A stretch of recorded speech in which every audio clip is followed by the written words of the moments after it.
Good evening and welcome back to another live stream, a Sunday night we've not done in a while, and the market is, well, it's dumping just as we join the stream. Bitcoin at $67,750. It is going to be a turbulent few days, so we thought we'd jump on, explain what's going on, try and talk through some of the madness that's happening across the world. It's going to be macro heavy tonight, no apologies for that. I think there's a lot of macro going on. We'll answer your questions. If you've got any questions, drop them in the chat, and we will cover some of the big things that are happening across the market, maybe outside the traditional macro world, which seems to be dominating right now. Let's see who's all in. So, nice start. We've got Lewis Glasgow, we've got Jack, we've got Scott, we've got Donald, and we've got Crypto Coins Elite.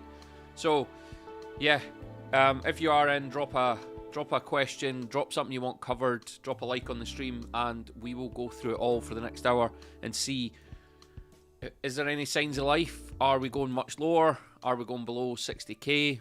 What is going on in the market? Let's have a look at, so we jumped out of the 4-hour chart just as I was jumping on, just because we got that wick down to $67,500, the lowest price since since Monday the 9th of March. So a bit of a dump just an hour or so before US futures open. The US futures market is probably going to be pretty turbulent when it opens tonight. We've got a few gaps as well. Bitcoin on the weekly, we did get up above that 74k area. We did get to 75k. If we go on the daily, we can see everybody was actually feeling pretty bullish in and around here. That was, at the start of last week. We did get this pop above this green bar, which is quite a key resistance. We actually got a daily close, but then we kind of got a shooting star candle and then came straight back down. Be interested to see if we manage to put in a higher low, because that will be the third successive higher low, technically fourth if we include this, and that would actually be pretty bullish. Normally when you get three higher lows in a row, it's three rising valleys, which is a very bullish bottoming signal. So not ideal on a Sunday night to crash below $68,000, but we do seem to be starting to get some momentum. Hopefully you can see that, and hopefully it makes some sense. Let me just draw it on. Let's just use this.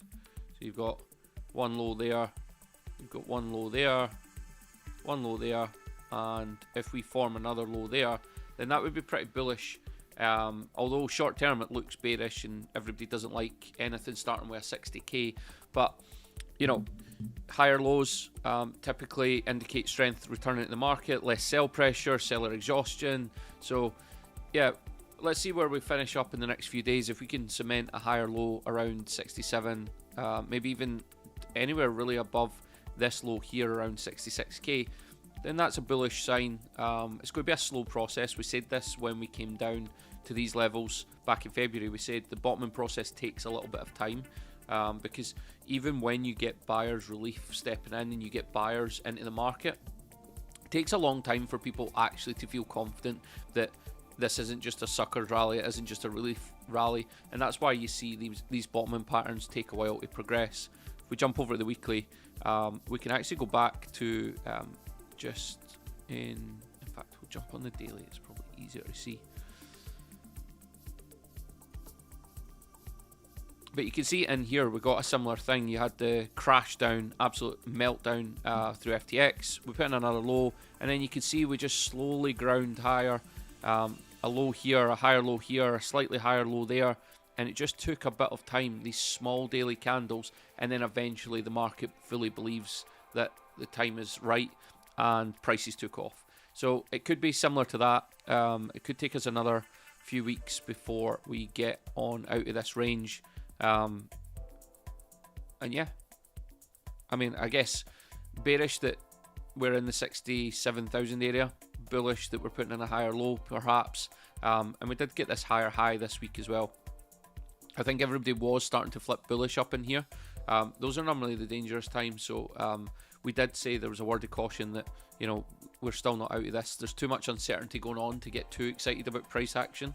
I think to get really excited about Bitcoin going back up to that kind of 90 to 100k range when there's a massive war going on in the Middle East is kind of foolish. So yeah, I think remain cautious for now. Let's see what else is going on. Oculus tanked. Yeah, Oculus got hacked. Will it recover? It seems like the team are doing everything they can. We'll cover it shortly, but let's just jump through the market first. XRP back down at this 138 level. You can see this is starting to form a support around 134. So again, that would be a key level I would like to see XRP hold. You can see we wicked off it back on the 11th of February and then have held it all throughout this period. If we do come down, 134 would be a good level to hold, bounce off, and then hopefully we can start filling these wicks to the upside. Back up above 167 would be nice. Excuse me.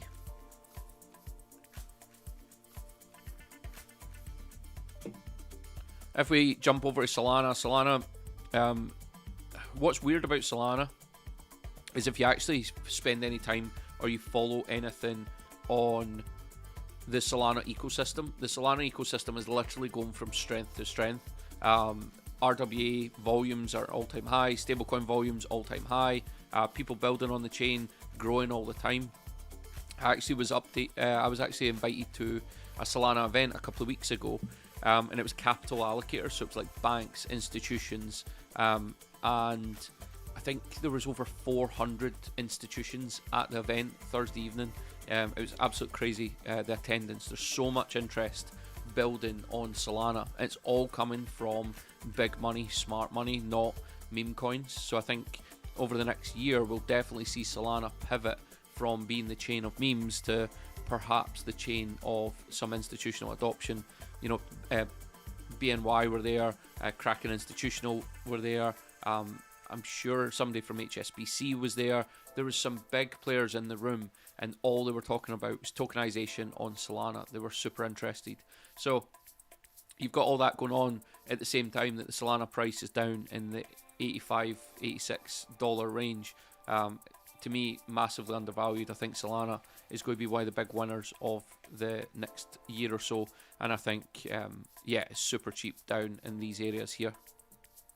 Another one that I kind of pointed out, I'm not sure what live stream it was on. I think it was on a members only live stream.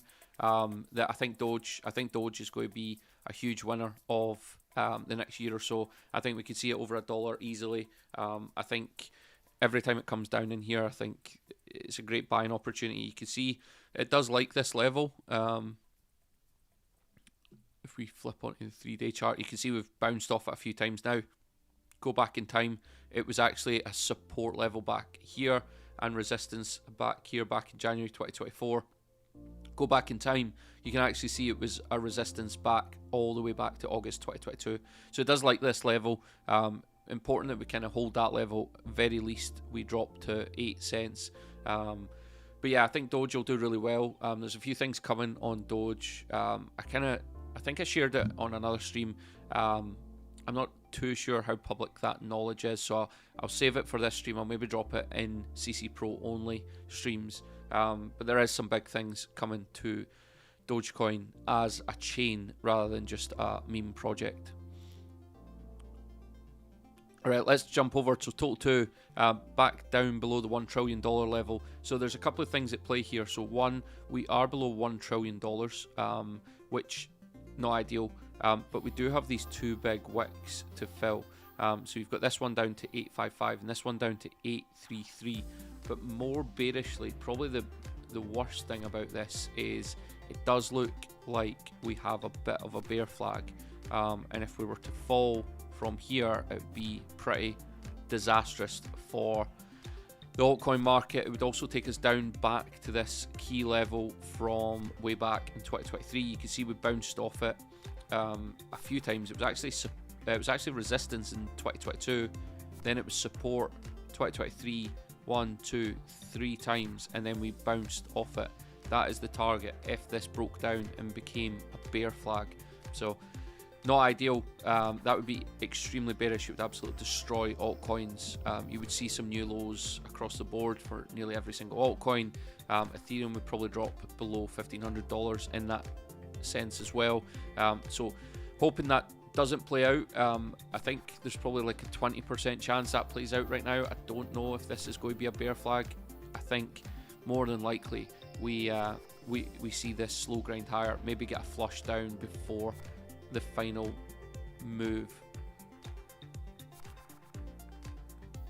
We're going to get a CME gap to the upside tonight as well. Bitcoin futures will open in a couple of hours, and we will get a CME gap.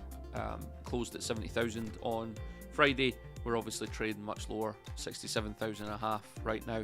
So we will get a CME gap to the upside, and that just adds to it. We've now got quite a few above us, so they will get filled eventually. People always ask me things that I would consider buying at these prices. I think SWI, this is something I was talking to somebody over the weekend. I think SWI looks really cheap here, 89 cents. Remember that the target from the Trump kind of move, it went up to 540. Everybody was calling for $9 back then. That's a 10x from here. A 10x in one of the coins that's probably got a lot of traction.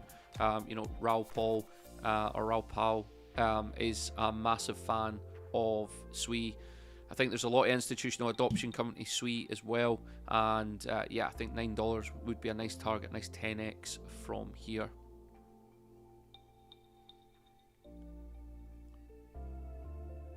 Let's talk about metals, and then we'll jump to the chat and we'll go through some questions. So gold, obviously having a crazy move last week. Gold is now down 17% in 3 weeks. Absolute insane move. We've also got silver, which is now down.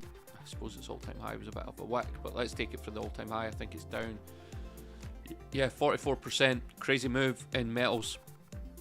I think this is short term. I think metals are reacting a lot to what's going on across the world.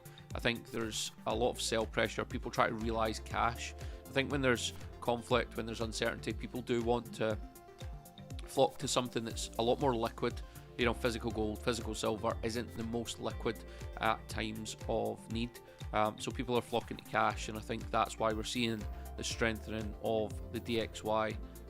DXY is up, as you can see, on the week, but really it's been climbing ever since January. So people flocking to cash, bearish short term, but I think long term this is going to flip over and we will see new lows for the last few years. Alright, let's jump through a couple of news stories I wanted to share. This one here, just to kind of show what I'm talking about. USDC just hit a 52-week high in daily transactions. So although everything's bearish on the price front, the actual underlying adoption, underlying demand is still there. It's just price hasn't taken off yet. And you can see that here. Solana's RWA ecosystem just set a new all-time high. And that kind of shows what we've been speaking for a while, is that the demand that's coming in isn't necessarily coming from buying existing coins. It's more about how can we tokenize real world assets, bring them on chain, and that's why you're seeing these volumes grow. So for anyone in the UK, probably nearly everybody on this stream, the UK 10-year gilt hit the new high last seen since 2008. Real worry for the UK. Remember when Liz Truss was in power, she allegedly crashed the UK economy when the 10-year pumped, I think it was back here, yeah it was, when it went back above 4.6%.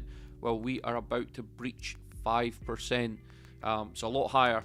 I don't see any newspaper headlines about crashing the economy, but basically what the big problem is, the UK is spending a lot of money, borrowing a lot of money to just cover the debt interest from the previous borrowing. So it's a bit of a debt doom cycle that they're in. Not to mention we have a government that wants to spend more than it collects. It wants to tax people a lot more, which is just actually reducing tax receipts. And then obviously we've got the backdrop of higher energy prices, war. The government's going to have to come up with a solution to that, and it's going to be printing more money, it's going to be borrowing more money, and that is why anyone that's lending the UK government money, which is what you do when you buy a bond, is demanding a much higher interest rate, because they know big inflation is coming. And this is a common theme that you're going to see across pretty much every economy. The Italian 10-year pumped last week.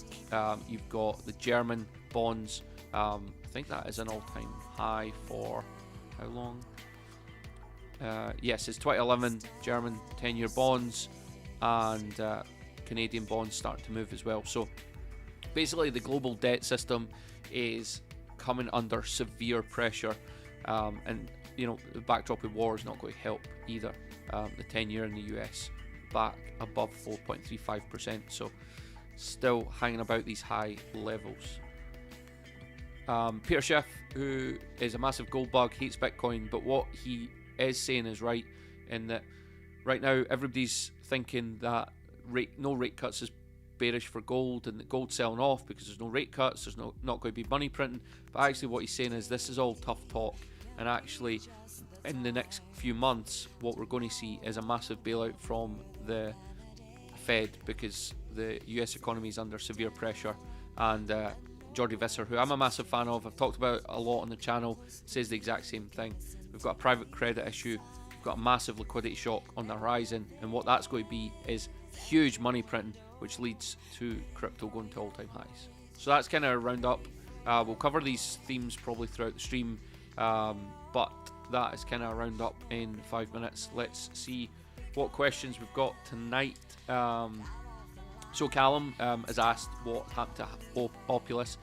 So Opulus, there's a bridge, and it got hacked and it drained, I think, 50 or 60 million of Opulus. So I can't remember if it was dollars or if it was actually just 50 million Opulus. Let's just check, because they've not actually posted too much, so it should be easy.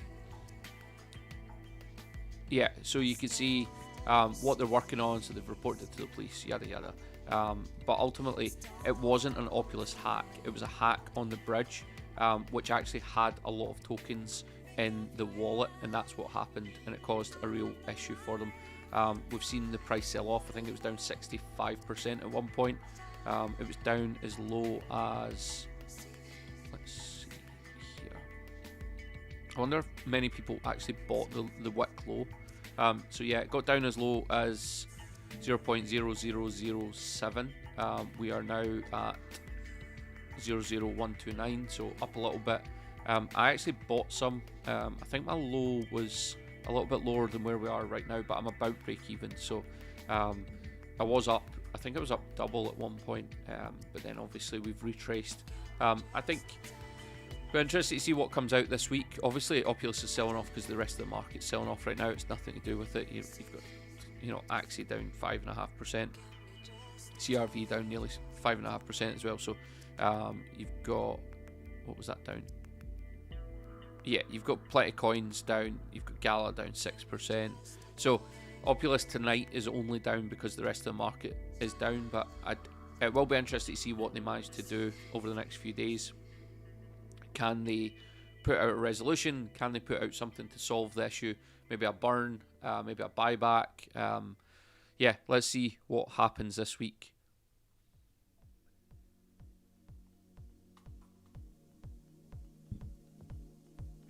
All right, let's see. Ian asks, did I buy proper? No, I didn't buy proper. I don't have a problem with proper. I don't have a problem with Xborg. It's just I'll use the product. I think the product will be amazing. So for anyone that doesn't know, Xborg's founding team have launched a prop firm on Hyperliquid.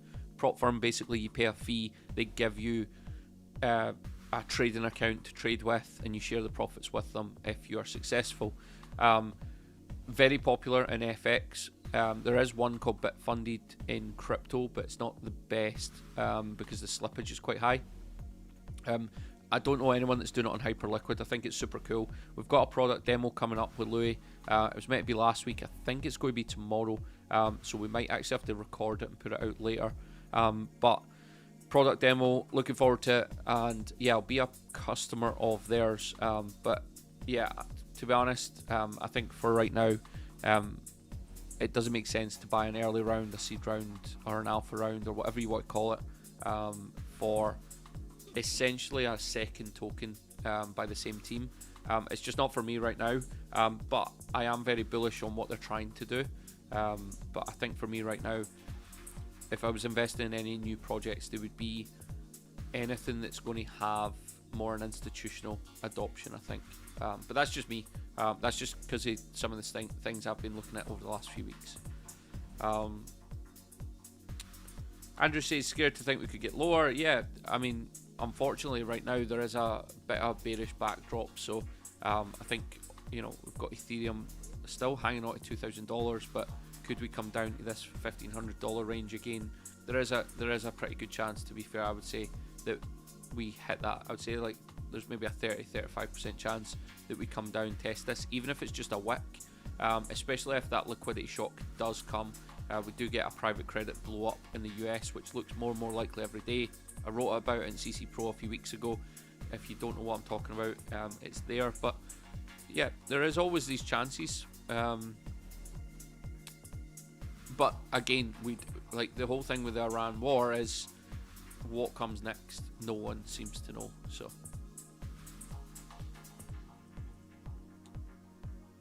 let's see.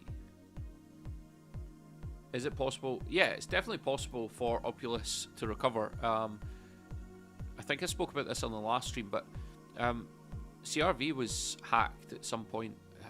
I can't really remember the details, but there was a hack on CRV back in the day. It might have been in here. I'll find out. Let's see, actually. Let's find out right now.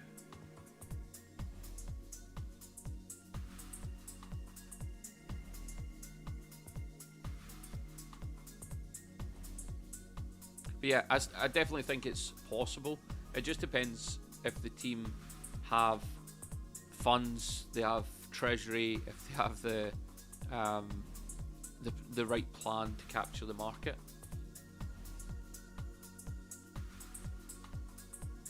So it was the 30th of July 2023. So this was it here. So CRV was hacked in here. There was a couple of wallets drained, and yeah, okay, fair enough. I suppose we're lower now, but it still went on from. This was here, it hit 48 cents. Still went on to do 132 during the Trump election mania. So yeah, there's definite chances it could recover. It all depends on the team, really. It all depends on how much funds they have left, how much they're reliant on the token. The thing is, the price of this is the biggest problem in crypto, and this is what I've been talking about for feels like a long time. One of the biggest challenges in crypto is none of the projects actually have a business. So everything's all rosy when the token's going well, because they can sell tokens or they can generate fees from the token to fund the business. But when things are going bad and there's no trading volume and there's no price pumps, they have no revenue, they have no users, they have no purpose. And unfortunately that's a real issue in crypto. So if Opulus doesn't have users, doesn't have revenue, then they can't generate any revenue from their token right now. It is going to be a real struggle for them, but it's the same across the entire space. You look at even bigger projects like Arbitrum. I remember when Arbitrum got launched, it was one of the most shelled projects in a while. It hit, what, 243? It's down at 9 cents right now. It'd be interesting to find out. Let's find out what volume Arbitrum did on chain last week. I guarantee it's hardly anything.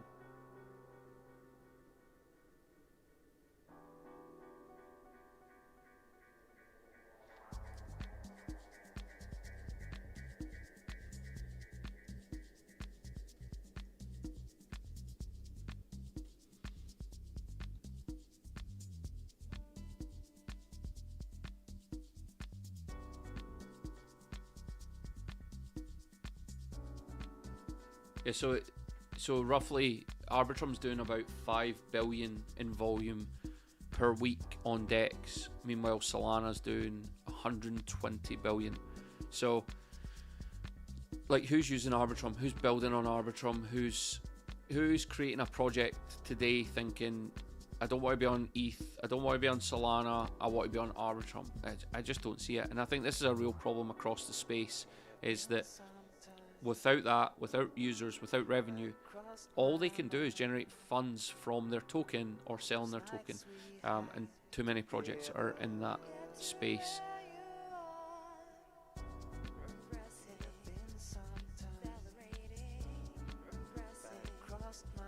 I suppose we should talk about oil, given that oil is causing chaos across the globe. So we can see oil is at the highest price since back in August 2022. There is two types of oil in the world. So for anyone that doesn't know, you've got, I think it's light and dark oil, but basically you've got Brent oil, which is what we use in the UK, and then you've got crude oil, which is what you get in the US. And normally they trade about the same or about similar prices, or at least similar range, but right now we have a massive gap. You can see basically a 10% spread between Brent and crude, and that's just because the US generates so much of its own oil. Obviously it invaded Venezuela, so it's got the Venezuelan oil, it's got massive reservoirs and resources that it can tap into. Meanwhile in Europe, we basically stopped all our drilling, and we import a lot of our oil from around the world, and that is obviously disrupted right now. Gas prices are the same. I'm sure natural gas is at a crazy price right now. Let me find it. That must be LNG. Yeah, liquid natural gas, which is what we import. Again, is that an all-time high? Yeah, all-time high. So this is going to put a massive burden. Somebody asked me a few days ago, did I think this was going to be a problem for liquidity? Because obviously if inflation, this oil, gas, energy prices go up, normally it means inflation's going to come back. That means no rate cuts, but potentially rate hikes. I actually disagree. I actually think this massive move in energy prices could actually be the catalyst for what causes governments to start money printing, because they're not going to be able to suffer or put up with high energy prices for long. There's going to be massive social unrest if people can't afford to heat their home, can't afford to fuel their car. It's going to cause serious problems for politicians. Europe, UK, America, it's going to cause serious problems, and it will cause massive problems for business. Import, export fees, anything that's required from, you know, kind of the Asia side of the world is going to be disrupted. I think it could be the catalyst that causes the huge amounts of money printing. You saw in 2008, it was a massive credit crisis that led to money printing. You see at COVID, the real reason there was massive money printing during COVID was because the banks all seized. There was absolutely no credit facilities, and the banking system and the economy ground to a halt when COVID took hold. That's why they had to step in and print. So normally these credit or liquidity crises are actually the cause of the money printing. So we could see the oil, the Iran war, be the catalyst for intervention rather than be a reason not to see a massive QE in liquidity.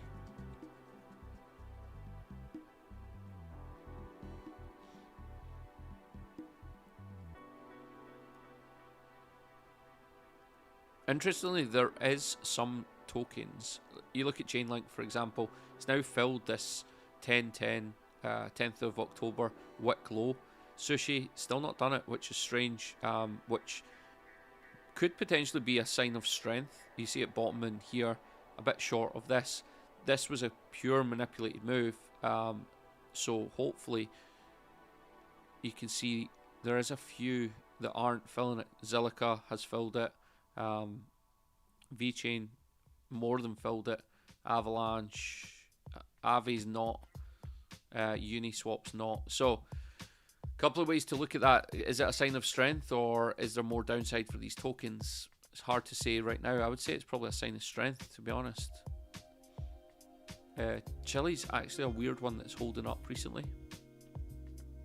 Dogecoin's filled it, and to be fair, Solana never had the massive move the rest of the market did.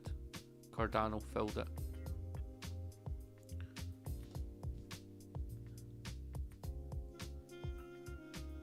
Let's see if there's any other questions in the chat. Anyone got, or is there anything else people want me to cover? AI, oil, Iran, war. In terms of FOMC, the next FOMC is the 29th of April, so we've got quite a while, to be fair. 37 days, I think it is. Yeah, 38 days basically. Right now there's an 88% chance that we get no cut.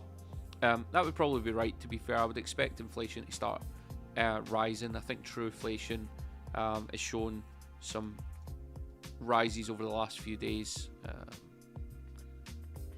They made it log in, of course they have.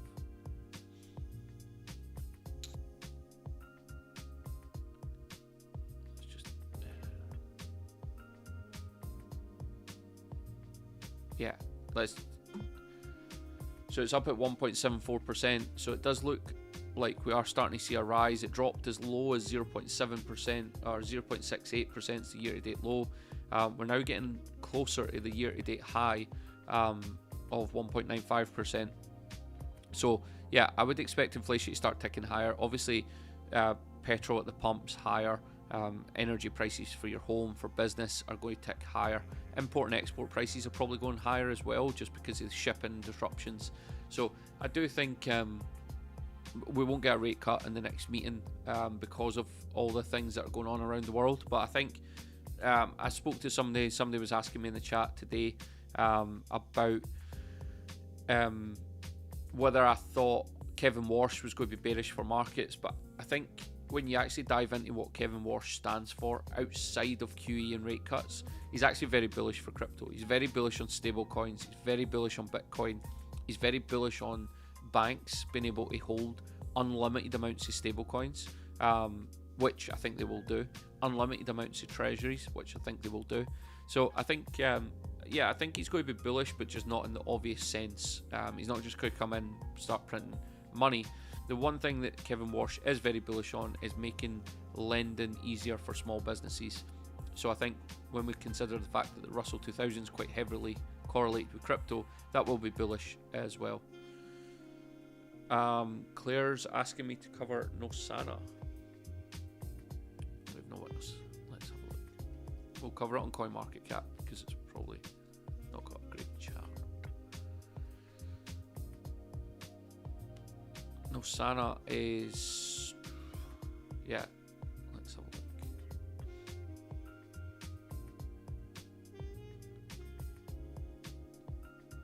Crowd computing platform where people can rent GPU capacity from their devices to their projects and earn Nosana tokens. Fair enough. So I guess before I cover it, do you hold it? What's your average buy price? If you drop that in the chat, we'll maybe dive into a bit more of a conversation, because I don't know too much about it, to be fair. 100 million supply, 50% in circulation right now, so you've got 50% potential inflation still to come, potentially. Could also be locked up forever. It could be treasury, it could be liquidity wallets. So that's not always a guarantee. Just because I hear that all the time is, there's only 50% in circulation, the rest's still coming. Doesn't necessarily mean that. It could be, but it could be burnt. It could already be locked up. There could be mental vesting periods. So it doesn't always mean that. 47,000 holders looks pretty strong. I wonder how legitimate that is. 12.5 million market cap. What did it peak at? Let's see. Peaked at $200 million market cap, but that was straight after launch. To be fair, I've done it twice. Don't really know too much about it. I think to be honest, if we hadn't went to war with Iran, I think the market was starting to show some signs. I think this war in Iran's kind of delayed things, maybe by a quarter. I think it will get tied up very soon. I think the thing is, no one globally can handle a long conflict right now. Whether you're China, whether you're America, whether you're Europe, no one can stomach a global war for 12 months. Like, they just can't, because global debt levels have reached such high levels that the system will implode if this war drags on too long. Because energy prices are going to go through the roof, governments are going to be forced to print money, and that just causes massive chaos. Not to mention, you've got the impact on the bond market, you've got the impact on the stock market, you've got the impact on private credit. All these things are correlated, they're all linked. If one straw breaks somewhere, the dominoes just fall. And I think Iran as well, for all everybody keeps saying drones are cheap, blah blah blah, they still take a while to build, and I think they will run out of firepower soon. So yeah, let's see what happens. I'm not a war expert, but I wouldn't imagine Iran can stomach this for much longer either. And all that happens is it gets ratcheted up. So now it's some strikes, eventually it just becomes, massive bombing campaigns. So yeah, I'm not a war expert, I'm not an expert on the Iran war, but what I would say is no one globally can allow this to last another 6 to 12 months.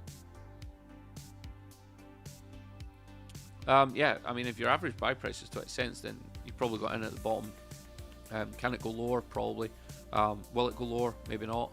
If you bought at 20 cents, then you pretty much bought in the low range. So yeah, it could. I mean, I guess with these projects, when I don't know much about them, it's hard for me to know exactly what's going on. But yeah, I mean, it looks not terrible. It doesn't look any worse than any other altcoin chart. So yeah, I would just understand what you hold. This is the thing. This is why the biggest problems sometimes is people buy based on price, or they're based on somebody tweeting about it. If you don't really understand or believe what you're holding, the minute the price dumps, you're going to panic, you're going to sell, or you're going to question things. If you believe in what you bought and you believed it at the time and you still believe it, then it doesn't really matter. Me telling you yes or no is not going to change that. I think just understand what you hold. I mean, the concept seems to make sense. Yeah, looks alright, I suppose. Xborg, I think Xborg's massively undervalued. I think they will do well. I think maybe this proper thing's a bit of distraction right now, but yeah, I think long term Xborg will do really well.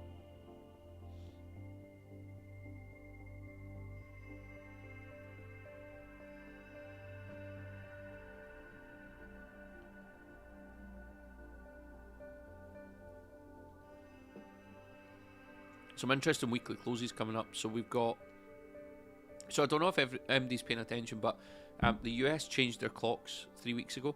So the US are only 4 hours behind, not 5 right now. That'll change next week. But it does mean that we're going to get the weekly candle close in 2 hours, 15 minutes. Looks pretty bearish, to be fair, across the board.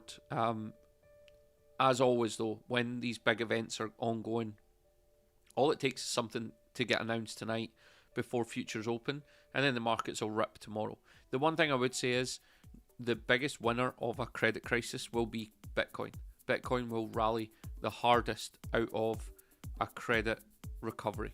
So if there is a credit crisis, which I think there probably will be, we might get a sell-off and it might be brutal, but it'll be fast. And then what we'll get is we'll get somebody stepping in, the banks, the government, whoever it is, and we'll see a massive inflow of liquidity. Bitcoin will be the best winner. The other thing you have to bear in mind right now is, whether you like it or not, we are very privileged in the West. We don't need Bitcoin for the reasons that economies, countries around the world need Bitcoin. Most people need Bitcoin the same reason they hold USDT in Argentina rather than their own currency, because inflation absolutely crushes them. But what we're also learning right now is the world is so turbulent that do you want something on your phone that you can transfer to anyone, any place, anytime? You can sell, you can buy, but also you can cross borders. And I think as the world descends into more and more chaos, which I think is not going to stop anytime soon, I think the use case for Bitcoin and stable coins in particular becomes even greater. And I think we are starting to see that. And I think that's why tokenization is so attractive as well. You think of gold and silver.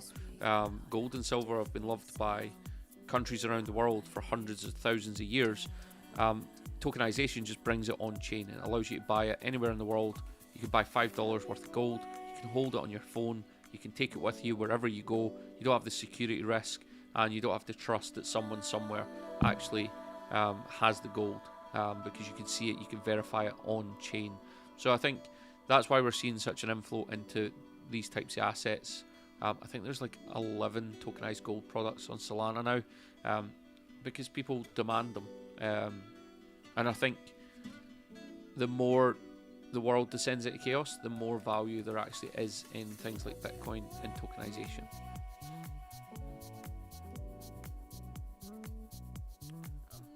Yeah, the card is coming to UK users. If you've not got it yet, you might just need to update your app, or it depends on what grade or like what account you have on Swissborg. But yeah, it's going to be for UK users. The thing with Swissborg is most of the benefits everyone gets on the Swissborg app, the UK user still gets those benefits. They just can't tell you you're getting them. So for example, the trading fees. So right now, everybody knows if you lock up, I think it's 100,000 Borg, whatever, I don't know off the top of my head, you get 90% of your trading fees refunded in Borg. Everybody gets that. Everybody gets that, whether they're UK, French, Swiss, wherever. But they just can't advertise it to UK users. So you get most of the functionality of Swissborg right now. They just can't tell you you've got it. So the card's no exception. The card is very bullish in my eyes because it adds more buy pressure to Borg. You get more rewards, but also it's just showing that, you know, Swissborg is that wealth app. It's not just a crypto trading app like every other one. It's a wealth app. It's where they want people to buy and hold and store their wealth. I think they've added more fiat currencies as well, so a bigger audience, and they just got MiCA compliance as well. MiCA compliance is one of the toughest regulations globally. It's tougher than the States, it's tougher than Canada, it's tougher than anywhere. So to get that is a massive stamp of approval. I think it will open them up to bigger opportunities, and there's only a handful of institutions that are going to be MiCA compliant. You look at Bybit, BitGet, all these places are pulling out of the EU because they can't get MiCA compliance, or they don't want it. So I think Swissborg getting that is a massive badge of honour, and I think it's very bullish long term.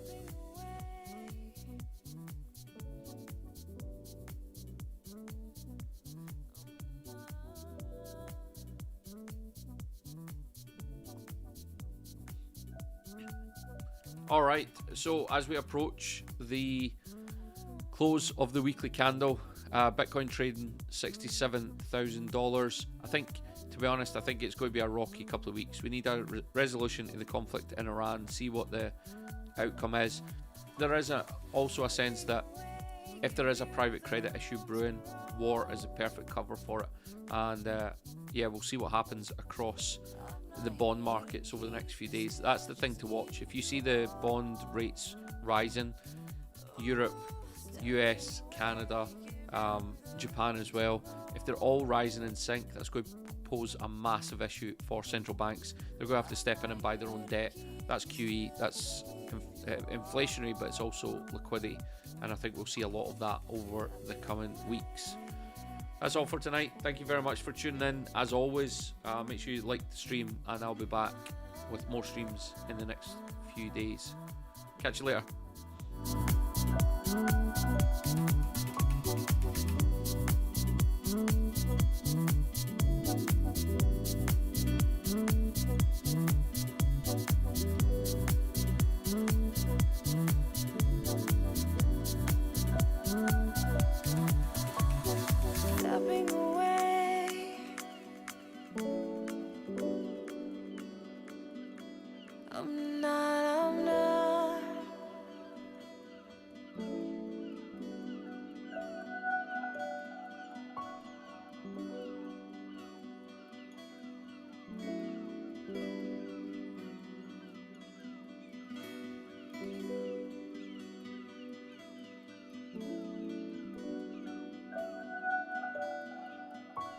Stepping away, give you the room to roam.